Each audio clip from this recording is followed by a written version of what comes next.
Para personas inquietas, Capital Radio. El remate, con Miguel Ángel González Suárez.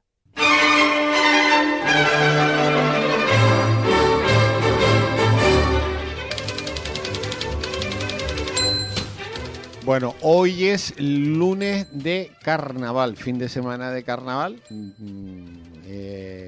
Ahora viene mañana carnaval, miércoles de Entierro a la Sardina y todo el fin de semana. O sea que toda la semana hay mucha gente que está de vacaciones, sobre todo los escolares todos y los universitarios también.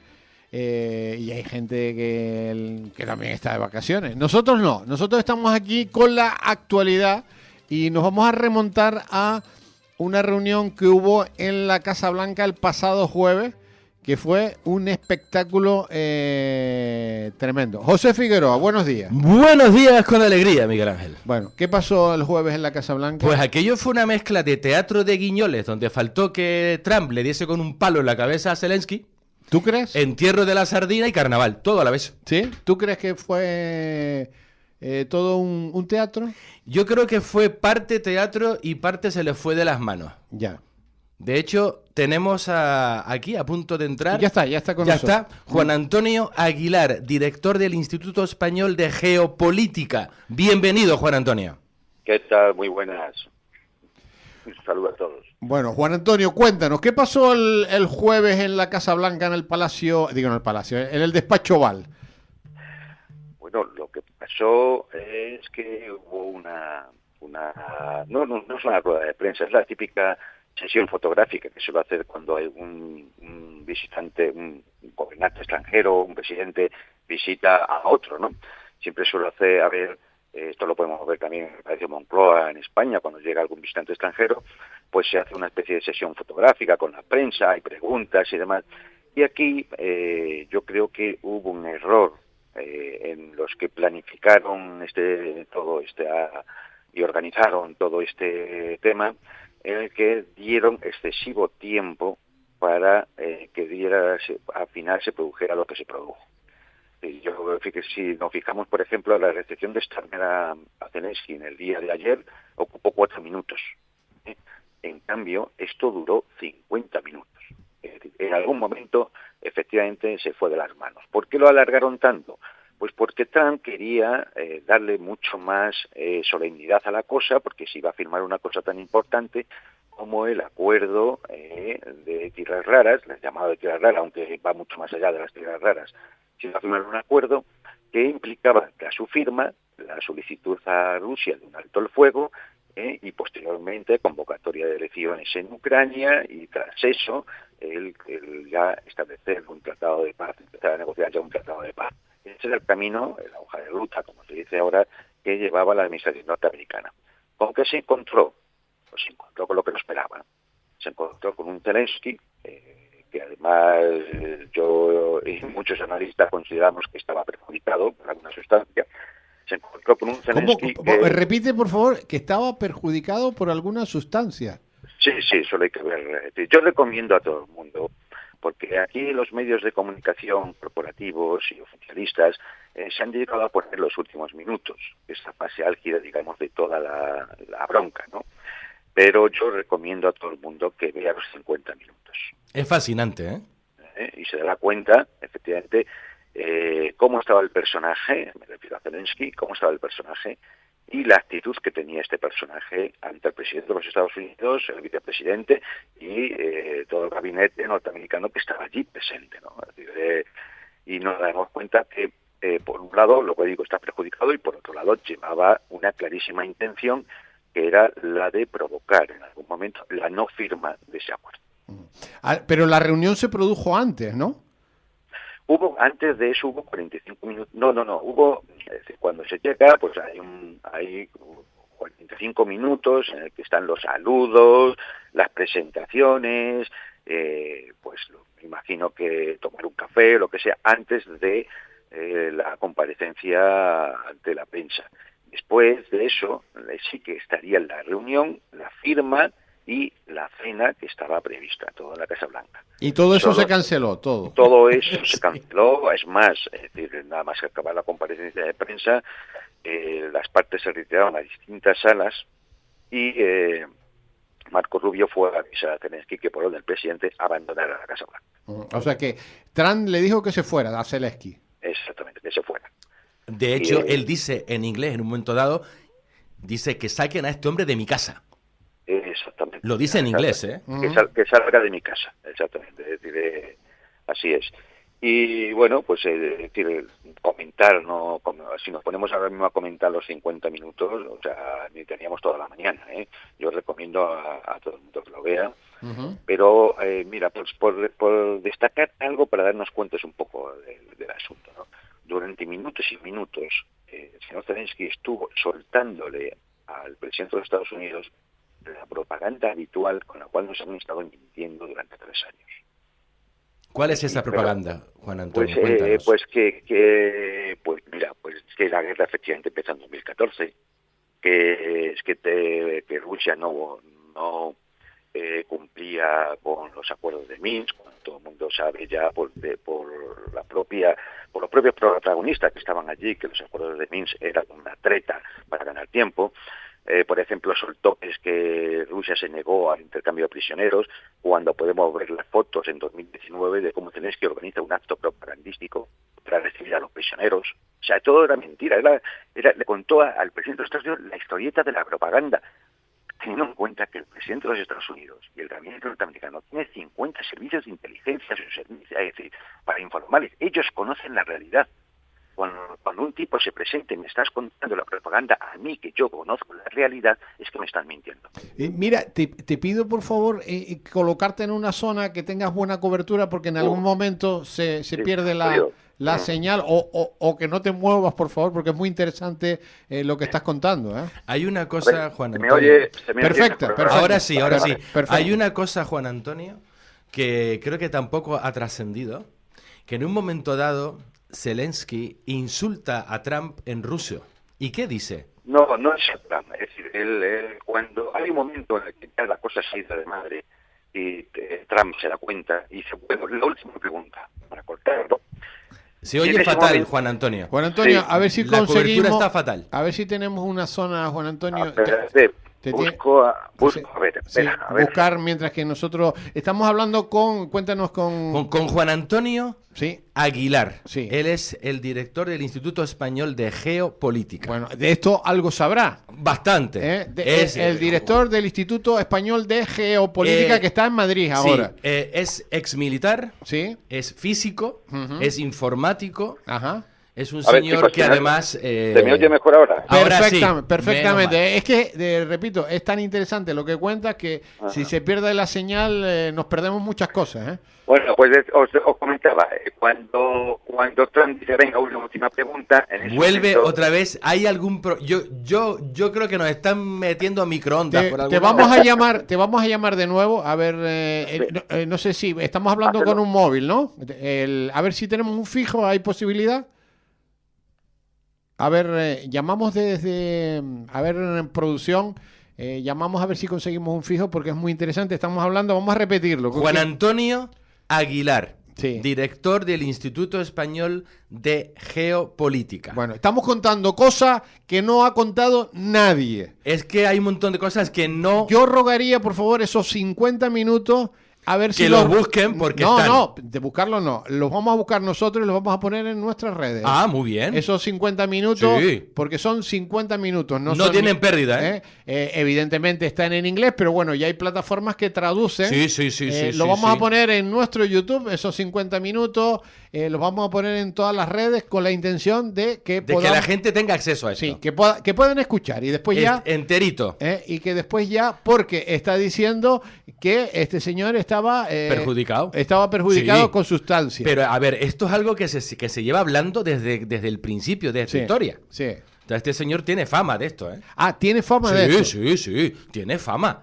Pero tú no ves cómo él se mueve, cómo habla, cómo se mueve. O sea, a ver, este señor es un gran devoto de Nuestra Señora de la Virgen de las Nieves. Ya. Bueno, ya lo tenemos a... sí, buenos días de nuevo. Sí, señor. Ah, fantástico. Muy bien. Ahora sí se oye de maravilla. Genial, genial. Disculpa Nada. los problemas técnicos. Venga, seguimos por donde íbamos. Bueno, entonces, Juan Pues sí, Antonio, no. por favor, sigue iluminándonos, Comentaba, por favor. sí, comentaba. Es decir, hay un momento determinado en el que Trump dice, bueno, venga, una última pregunta.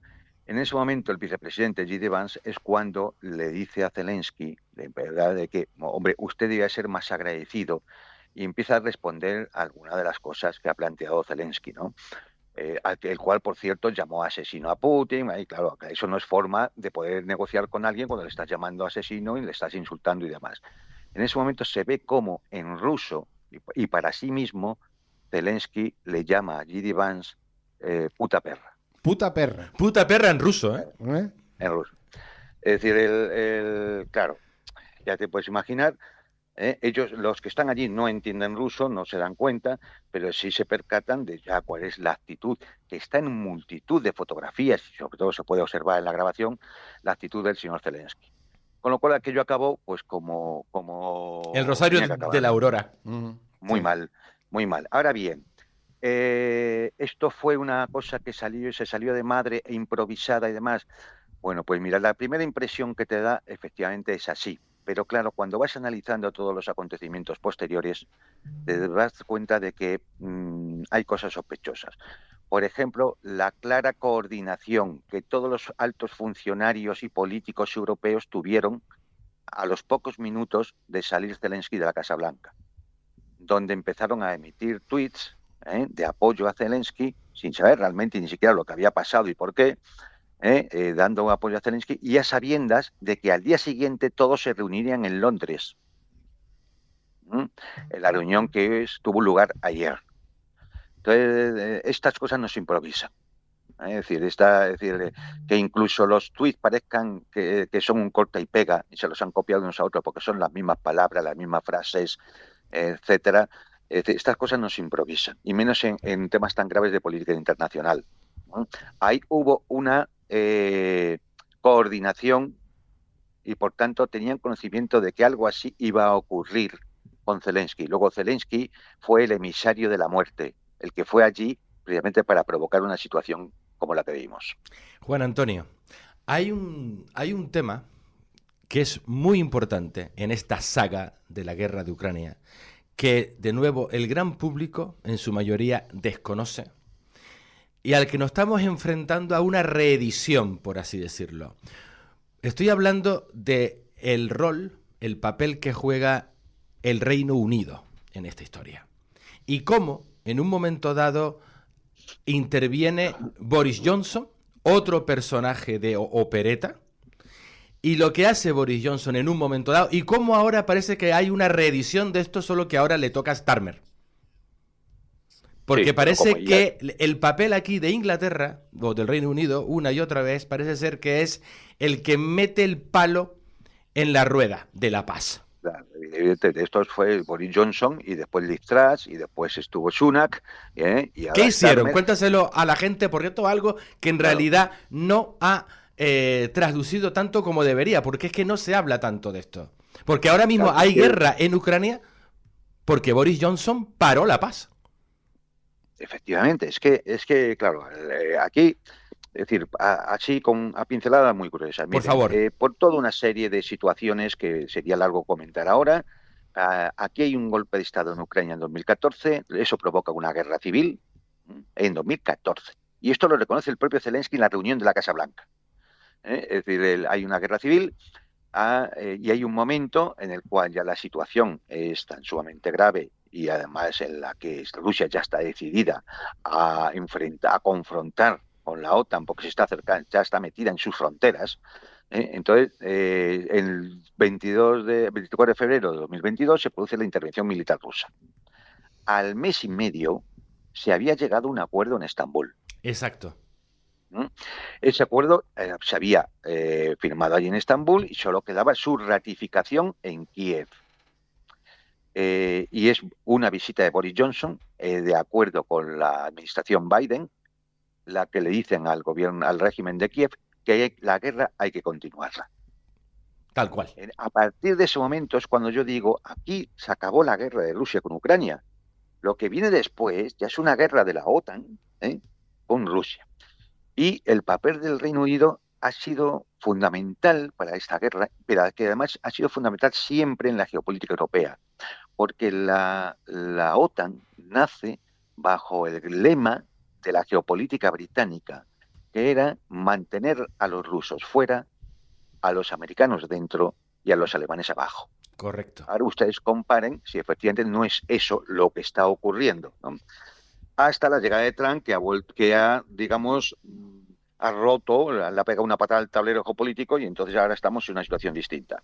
Pero ¿qué es lo que quiere el Reino Unido? Pues como siempre, quiere influir sobremanera en la política del continente, evitar que en el continente europeo salga una potencia que pueda hacerle sombra, que pueda quitarle influencia, y al final pues ellos obtienen sus beneficios habituales. Cuando hablamos del Reino Unido hay que hablar de la City de Londres, ¿eh?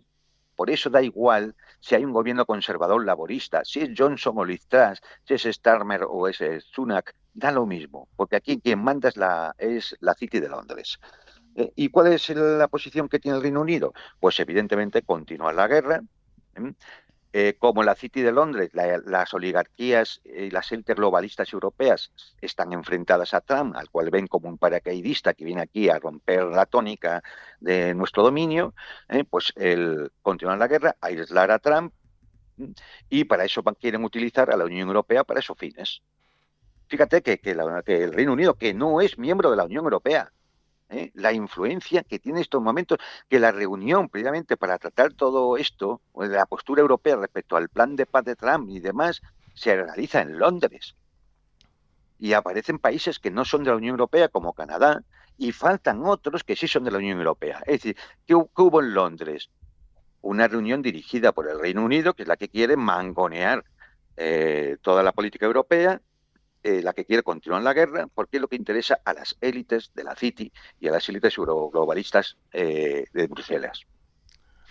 Históricamente, que a mí yo soy un gran aficionado a la historia. Históricamente, en realidad, estamos asistiendo a la guerra de Crimea 2.0, en el que el Reino Unido se alía con Francia, que siempre fue su enemigo histórico, y se enfrenta a la Rusia de los zares, en Crimea.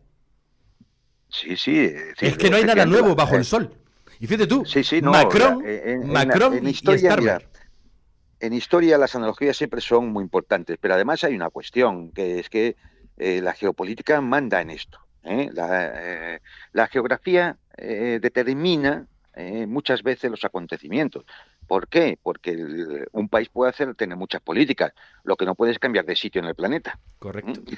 Está en un sitio determinado, y si es una zona de fractura geopolítica donde va a haber choque entre potencias geopolíticas, ahí va a haber siempre conflicto, y además se van a reproducir en el tiempo porque se dan las mismas condiciones. Entonces, Crimea es una zona estratégica porque es el control del Mar Negro y es la salida al Mediterráneo y Oriental. Entonces, siempre va a haber, entre potencias terrestres y marítimas, siempre va a haber una lucha por el control de ese punto, como la hay por el Canal de Suez, el Estrecho de Bab el-Mandeb, el Estrecho de Hormuz, el Canal de la Mancha o el Canal de Panamá. Es que es lógico, la geografía determina esas situaciones. De ahí, por eso la geopolítica es una ciencia, ¿no? Para intentar prever por dónde pueden ir esos acontecimientos y poder tomar decisiones. ¿Qué va a pasar? Sí, es lógico. ¿Qué va a pasar? ¿O qué puede pasar?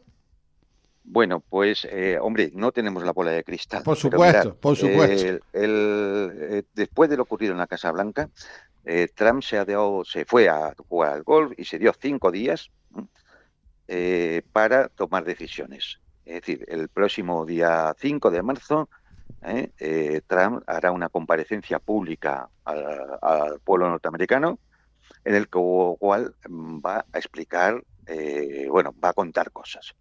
A ver, aquí hay una situación muy delicada, porque Trump puede hacer 2 cosas: actuar de forma dura o actuar de forma blanda. Si actúa de forma blanda, todo el mundo va a entender que la potencia ya no es tan potencia y que incluso un tipo vestido de pijama va allí a gritarle.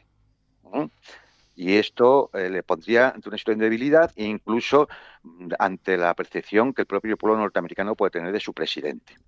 Por lo tanto, uno ha de prever que va a tomar alguna decisión dura. ¿Mm? Y esa decisión dura va a afectar fundamentalmente a la OTAN, a los países europeos, hacia la Unión Europea. No sé si será vía aranceles, vía recorte de presupuestos de militares en Europa, llevarse tropas de Europa, pero cortar la ayuda militar a Kiev. No sé, hay muchas medidas que se pueden tomar, pero seguramente serán medidas duras porque la otra opción significa el propio debilitamiento de su gobierno. ¿Mm? Y Trump tiene solamente 2 años para hacer lo que quiere hacer, porque luego vienen las elecciones de término medio y él no sabe lo que puede ocurrir ahí. Luego tiene que intentar tomar las medidas duras que pueda realizar, tiene que hacerlo ahora, que tiene la mayoría en el Congreso, en el Senado, en el Tribunal Supremo. Por eso ¿Y digo que la cómo, situación ahora mismo es queda delicada. Europa? ¿Cómo queda Europa? Bueno, Europa lamentablemente no es como queda ahora, es como viene quedando desde hace ya bastante tiempo. Es decir, Europa se ha convertido en una maquinaria al servicio de determinadas élites, cada vez más totalitarias, donde cada vez las libertades fundamentales van deteriorándose, la economía destrozada, desindustrialización, desempleo, una catástrofe demográfica, un problema inmigratorio gravísimo. Es decir, tenemos tal convergencia de catástrofes que la situación de Europa es muy, muy delicada. Y una de las posibles razones de la continuación de la guerra es tener la excusa precisamente para endurecer esas políticas y hacer una inversión que ahora calculan en 800.000 millones de euros de rearme. Claro, todo eso hay que pagarlo y se va a pagar a costa de ¿qué? A costa de recortes sociales, a costa de recortes en las pensiones, en las infraestructuras, en las inversiones, en el trabajo, definitivamente, ¿no? Con lo cual el panorama europeo en estos momentos es muy negro, muy Y Juan negro. Antonio, Porque en última instancia, además, los rusos van a ganar la guerra, ¿eh? Los rusos van a ganar la guerra. Claro, bueno, ya la tienen ganada. Ya. ¿Y España? ¿Qué pinta en todo esto? Nada. Nada. bueno, Pedro Sánchez Nada. le ha mandado no sé cuántos Sí, millones. Pedro Sánchez se gastó hace unos meses 1.200 millones de euros de los españolitos en ayudar al dictador de Kiev. Ahora le ha prometido otros 1.000 millones. Pedro Sánchez envía armas. Pedro Sánchez, es más, fue de los primeros en sacar el tuit diciéndole a Zelensky que España está con él. Además, ya habla en nombre de España, como el caudillo. Es decir, él ya sin ser jefe de Estado y nada, él ya habla en nombre de España.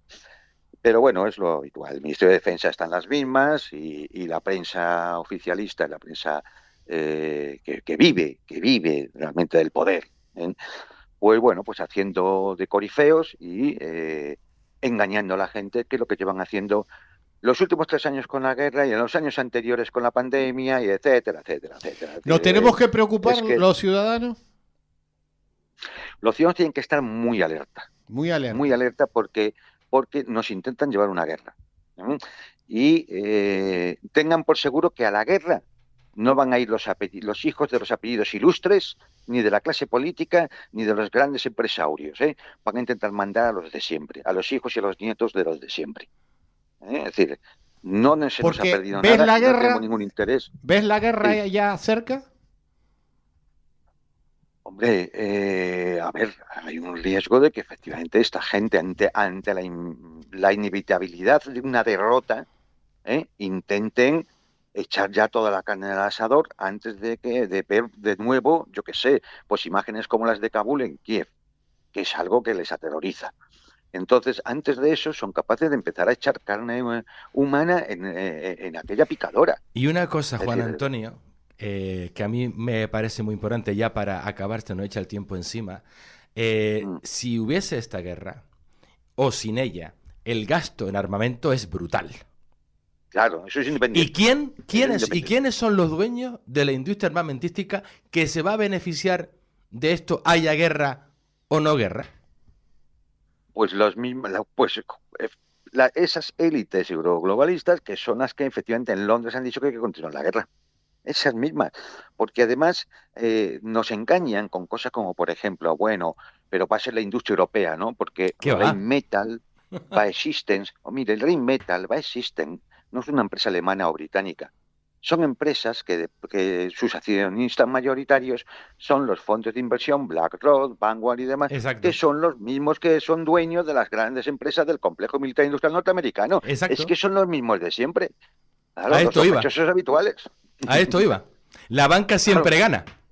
Claro, claro, es que son los mismos de siempre. Por eso digo que los ciudadanos tienen que estar alerta por muchas cosas, ¿no? Y en concreto porque si al final hay guerra, las ganancias se las van a llevar lo mismo de siempre y a las trincheras van a ir los hijos y nietos de los de siempre. Y eso es lo que no debemos consentir. Que no se repita la historia, Juan Antonio. Bueno, esa es la idea. Repetimos quién es Juan Antonio. Juan Antonio, ¿cuáles son tus redes sociales, tu página web, que además es súper interesante porque hace unos análisis muy, muy, muy pertinentes? ¿Cómo te encuentra la gente? Nada, lo más sencillo, geoestrategia.eu. EU de European Union. Geoestrategia.eu. Ahí te encuentran, ahí encuentran los análisis y encuentran la posibilidad de enterarse de Y muchas tal. más cosas. Estimado Eso. compañero, ha sido un placer escucharte, ¿eh? Pues nada, un placer ha sido el mío y un honor. Un soplo de Y nada, aire pues fresco. hasta la próxima. Venga, un Venga, abrazo muy muy bien. fuerte. Adiós, hasta la próxima. El remate con Miguel Ángel González Suárez. Capital Radio.